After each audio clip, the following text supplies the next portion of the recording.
What up, T Squad? It's me, Keisha, and I'm here with my all tea, all shade, Real Housewives of Orange County, Season 18, Episode 1 review. The OC girls are back, and they are back with a bang. This was a great season premiere episode. I feel like OC is back, officially. OC is back, and this season is going to be freaking spectacular, okay? So take this journey and this ride with me.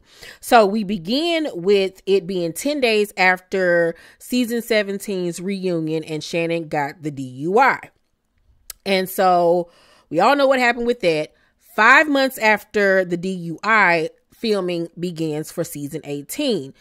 Jen is keeping it light with Tamra after everything that happened last season, but you better than me, because it wouldn't even be keeping it light with her, okay? I wouldn't have anything to do with Tamra, because Tamra is a point blank and the period. Emily joins Tamra and Jen at the gym. She's lost 40 pounds via Ozempic, liposuction on her arms, and working out. She looks great. She really does. But I personally think that Emily looks good with weight or without weight. I think that because she's so tall, she looks nice with a big booty and thighs and stuff like that. But if she's not happy with her, then okay. Shannon is at her new rental. She's sized down because she's an empty nester now, but her kids are in town from school. One of the girls asked for a Coca-Cola, and she was like, it's a big thing for me to have Coca-Cola in the house. Shannon, listen to what you just said. It's a big thing for you to have Coca-Cola in your house, but yet and still you still drinking after having a DUI and almost slamming into somebody's house. Girl, shut up. Please. I can't believe she said that. So Shannon is upset because she wasn't able to take one of the twin girls off to college because of the DUI situation. And that really upset her. And I was like, but girl, if it really upsets you, why are you still drinking? Like, at this point, it's obvious she has an alcoholism problem that she does not want to accept. She has a alcoholism problem. This has been going on since her first season on this show, and it has progressively gotten worse since then. I feel like her drinking issues is way worse than Luann's, and even Dorinda, because Dorinda is just an angry drunk, but Dorinda can stop. Shannon obviously can't, okay? She goes on to tell us what happened the night of the DUI in her confessional. She says, I drove to John's house stupidly. We got into a big fight, and he said, you're a drunken idiot. Don't get in your car. But I got in an accident seconds later because I revved up the engine so he could know how mad I was, and I lost control of the car immediately. First of all, girl, the fact that you're even dealing with somebody that will call you a drunken idiot says everything. I mean, because ain't no getting in the car and revving up the engine to make him mad. I'm punching you in your who the fuck are you talking to? But we already knew that he was over there talking to her crazy and treating her bad, but she wanted to continue to deny it. I'm just thankful that nobody got severely hurt or anything like that. She says to her daughters, I'm kind of seeing who my real friends are, because none of the girls have really been around her. She hasn't really been kicking it with the girls or anything like that. Tamra says to Jen and Emily that she left the Tres Amigas because Shannon was saying she was sober while they were on tour, but one day in the green room, she was caught sneaking drinking, and Tamra was like, she had enough. Like, cause girl, if getting a DUI and almost unaliving yourself ain't taught you nothing, like, what will? So in this instance, I don't blame Tamra. I think that was honestly a smart thing for her to do, because you can't continue to condone that type of behavior when somebody has gone through something so traumatic. Shannon says that she's shocked that no one has reached out to her after learning that John is now dating Alexis. Okay. Shannon in her confessional was like, the last time I talked to John was 10 days after my DUI. He called me and said, I'm cutting ties with you. You ruined my life and you ruined my family's lives because of the publicness of who you are. 6 weeks later, however, he started dating Alexis Bellino, the one who started the ball rolling on my lawsuit. So years ago, Alexis Bellino, husband at the time, Jim Bellino, sued Tamra and Shannon. So all of that crap about I don't want to be on the show, I don't like being in the limelight was a bunch of malarkey and a bunch of bullshit. He is literally the new Slade Smiley of the crew. Okay. Like, he just gonna go from housewife to housewife until he can't go nowhere else no more. Alexis is a goddamn idiot. She ain't smarting up in all the years she was on reality television and off. She still is an airhead. This faux friendship between her and Tamara is only gonna last for the season. Like, girl, get out of here. Get out of here with this foolishness. And honestly, if I was Shannon, I'd be thanking my lucky stars that he did what he did, because now you really see that he was nothing but a user in the first place. You already said he never paid for nothing. You was the one footing the bill, and he was over there talking to you bad. Only good thing I've heard about that man is that he so-called got a big, but big ain't paying for these damn lights. Girl, John Jingle Smith. Whatever his name is. Tamara says that she lost $500K on a lawsuit and that Shannon lost $300K. Now, I don't know if that was in legal fees or what they had to pay him. I don't know, because she said they couldn't talk about the settlement. Alexis says, Alexis told Tamara then that she didn't agree with what Jim was doing as far as this lawsuit. So she said they've been cool and ain't no static between them, even before all of what's going on right now is happening. Tamara was like, but do you want to hear karma though? God is saying to Shannon, if you can't clean your act up after crashing your car and almost someone, I'm going to give your boyfriend to the girl you hate the most. Is it fucked up? But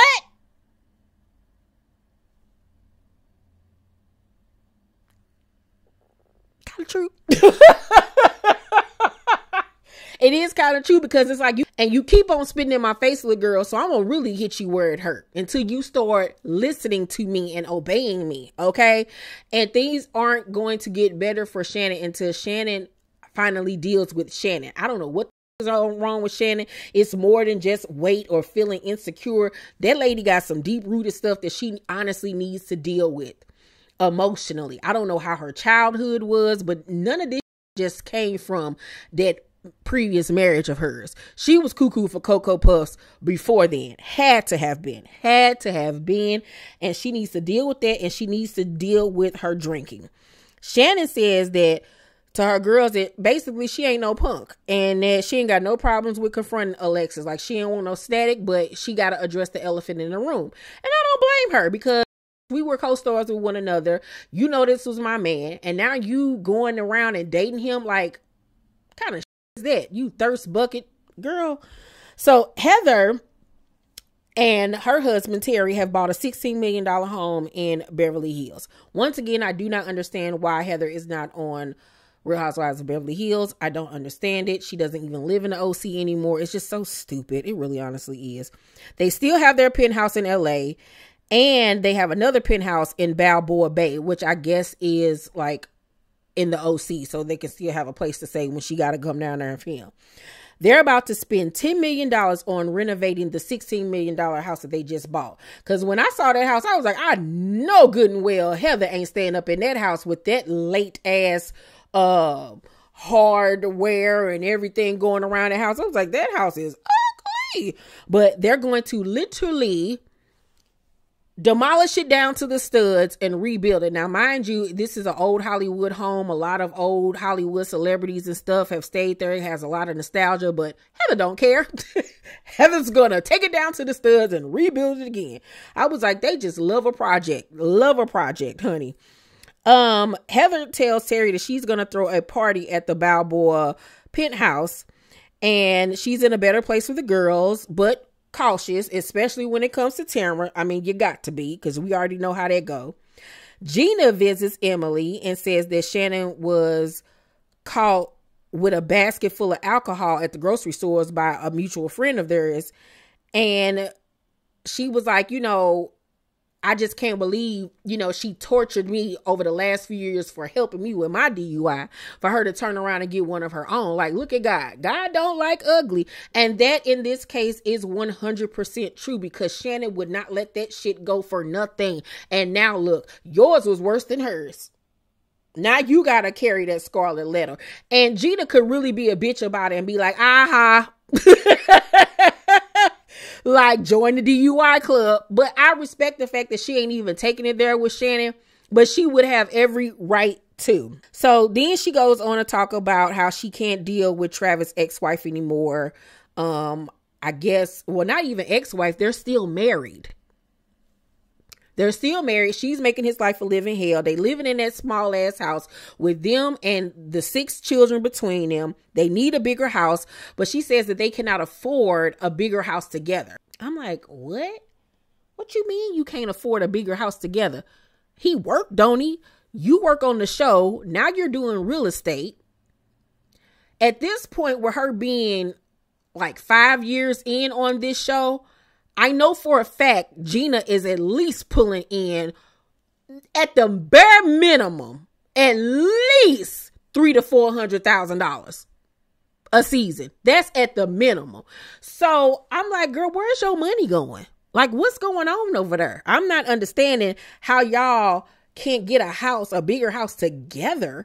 But then you're saying that y'all need to separate and you get a house for you and your kids, and then he get a house for him and his kids, and y'all just see if y'all can make it work. Girl, it's obvious you don't want to be with this man no more, and this is like the easy way for you to get up out of this situation without you feeling like you're going to like abruptly end things and hurt his feelings. But it's obvious she ain't in it no more. And to me personally, she's still in love with Matt.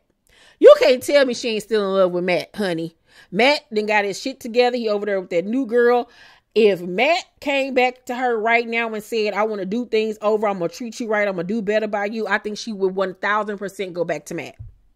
1000%. 1000%.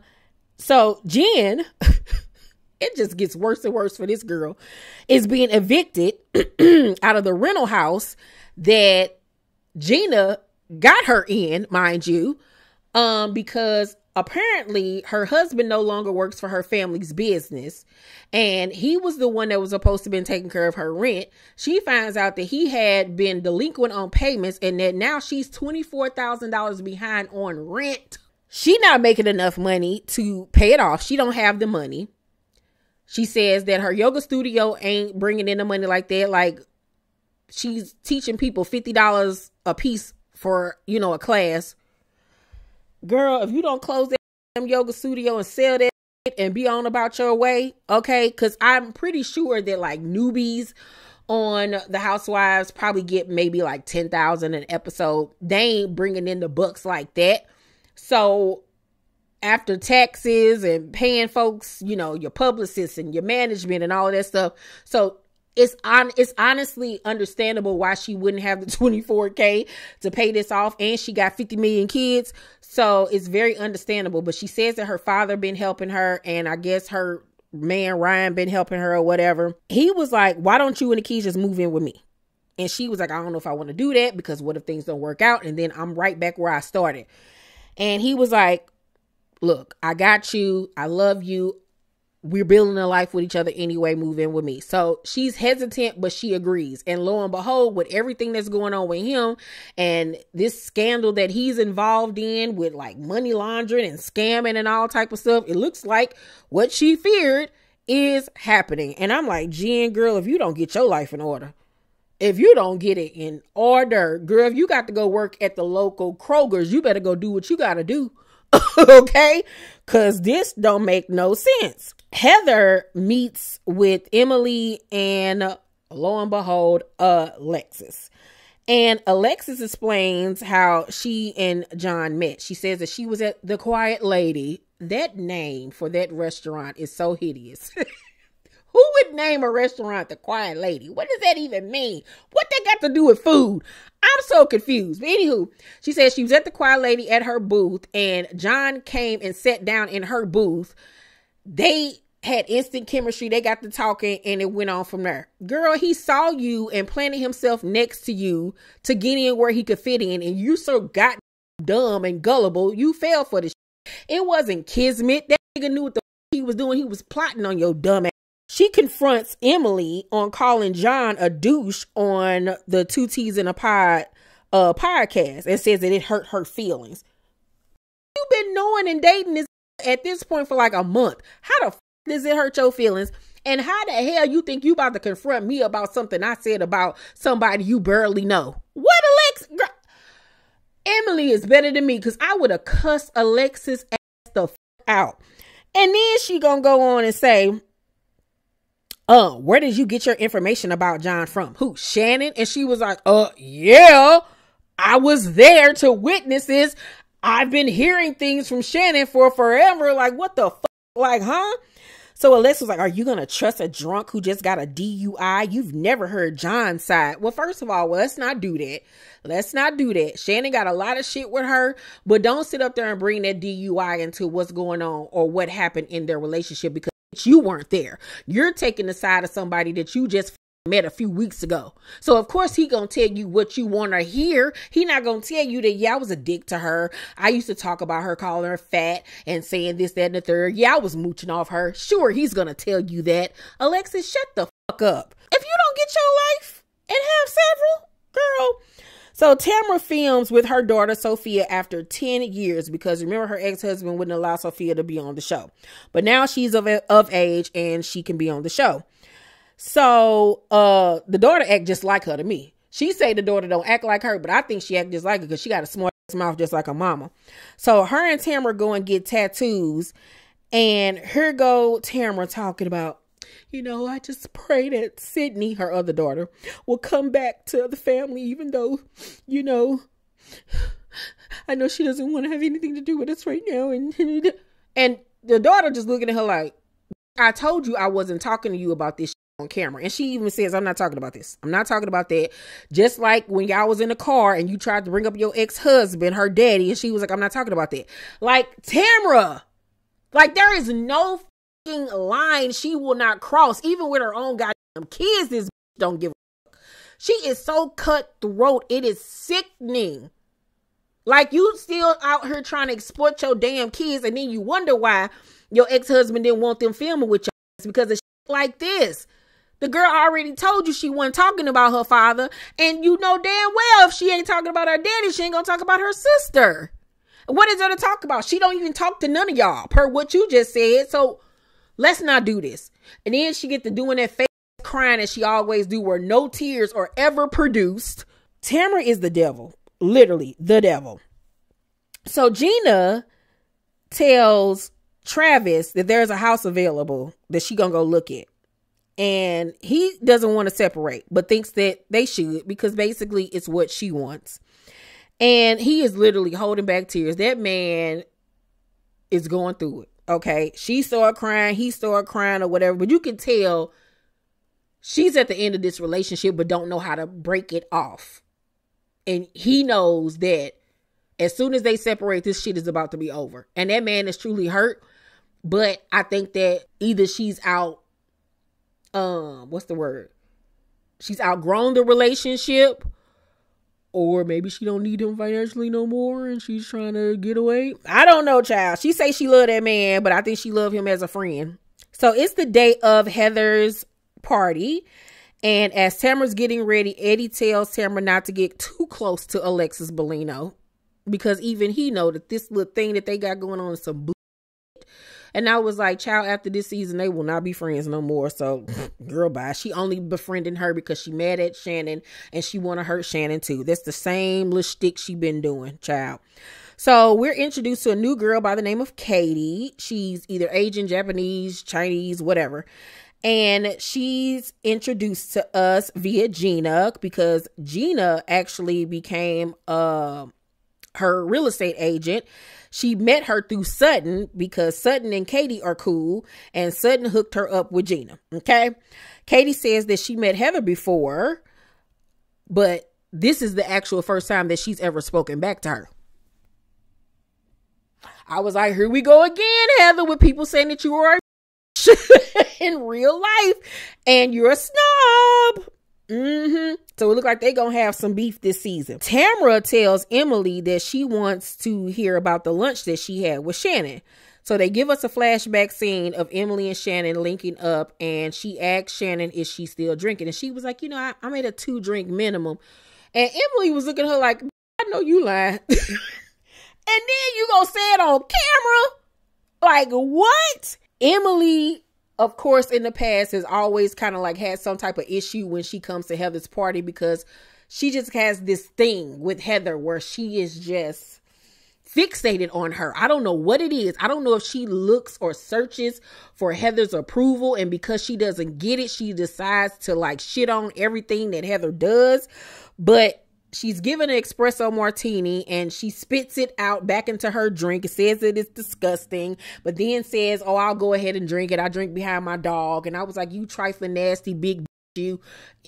Ugh, what is wrong with white people? I just cannot. Woo! So Shannon arrives looking great, by the way. Shannon is slim and trim. She got something done to that face. She looked really pretty, really pretty. And I was happy for her, because when you about to roll up on the new that's with your old nigga, you better come in stepping, okay? So Shannon tells the girls that the DUI happened for her to not go back to John. And I was like, that probably was a part of it, but it was also God trying to tell you to stop drinking and to deal with your issues. It ain't just about John, okay? Emily tells her, you know, what she did last year to her really hurt her. Because remember last year she was saying that the police almost took her kids to CPS and all of this type of shit. And Shannon apologizes. And Gina is shocked, because it's all she's ever wanted in the first place. But I'm smart, and I hope Gina is smart too. I would feel like the only reason why you're apologizing to me now is because this happened to you. You ain't got no friends, and you're fishing for allies. Point blank, any period. I wouldn't even take Shannon seriously.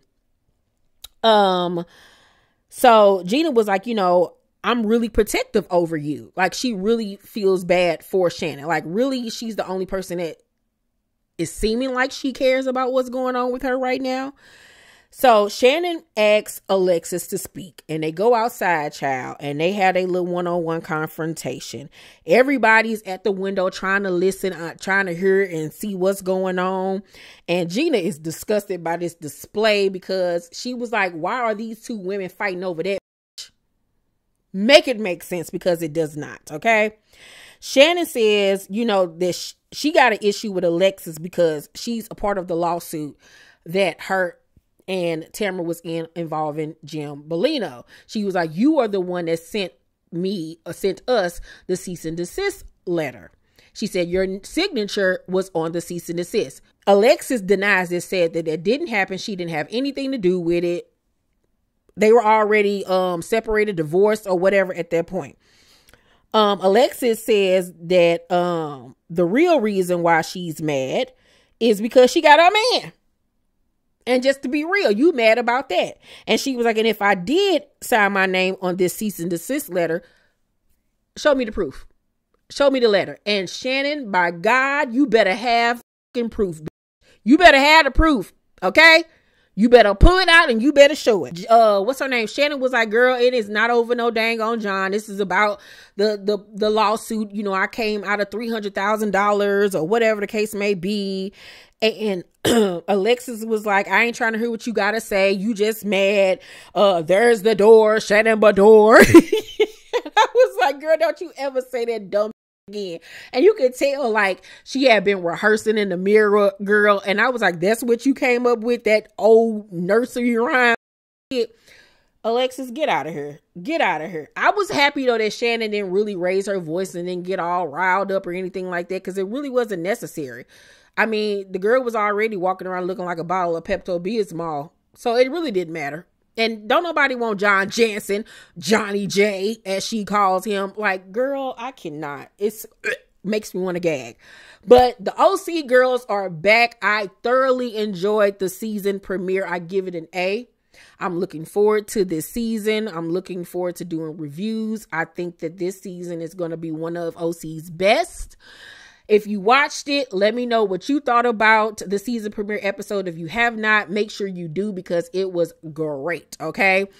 Make sure you guys thumbs up this video, subscribe to my channel, and turn on your post notifications so you know when my videos drop. I love you guys, and I'll see you on the next video. Bye.